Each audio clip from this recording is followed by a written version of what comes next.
हे हॅलो गाईस, तर सकाळ सकाळी आंघोळ केली आणि बसले बघा बिर्याणी खायला. ताईची आई आले होते ना गावाकडून, मग त्यांनी बिर्याणी घेऊन आले होते. म्हटलं चला आपला नाश्ता झाला बाबा. मग बिर्याणी खाऊन बघत होते कशी लागते. अशी तशी बिर्याणी नाही, लातूरची बिर्याणी लातूरची. लातूरला कवा गेलो तर नाही, पण म्हणलं चला बाबा घरी बसून खायला भेटली बिर्याणी. तर आद्विक बघा कसा जाऊन बसला होता त्याच्या पप्पाच्या मांडीवर. एकटंच बडबडायला लागलंय, पोरगं येडं झालंय या.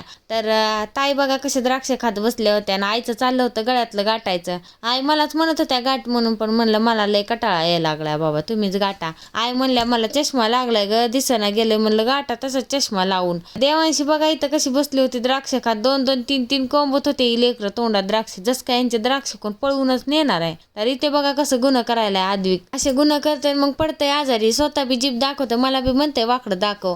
वाकडं दाखवल्या मग किती रडू येईल. तुम्ही म्हणता असं असं कधी बोलायला लागली ही. तर लातूरची बिर्याणी खाऊन गावाकडची भाषा बोलावं म्हणलं जरा. तर कसं वाटलं माझा व्हिडिओ. चला बाय.